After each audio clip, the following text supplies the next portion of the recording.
তো এখানে আমি 250 মতো কাঁচা বাদাম নিয়েছি। বাদামের মধ্যে গরম জলে ধুতেও হবে না, ঠান্ডা জলে ধুতে হবে, জাস্ট নর্মালি বাদামটাকে নিয়ে এসে ঢেলে দেবেন বাটি।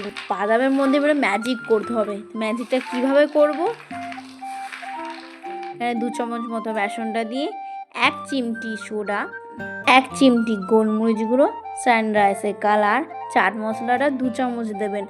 আর তারপরে হালকা একটু ঝাল লঙ্কা গুঁড়ো দিয়ে 2 চামচ নুন, হলুদ হালকা একটু মিক্স করে অল্প অল্প করে জলের ছেটা দিয়ে দেবো, একবারে দেবো না, দিয়ে ভালো করে চামচের সাথে মিক্স করে নেবো।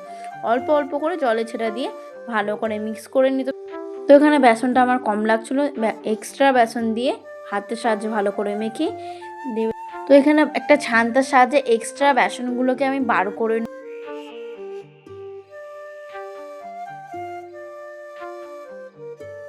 তো রিফাইন্ড অয়েল তেল দিয়ে তো গরম তেলে মুচমুচে করে ভেজে রেডি হয়ে যাবে আমাদের বাদাম পকোড়া।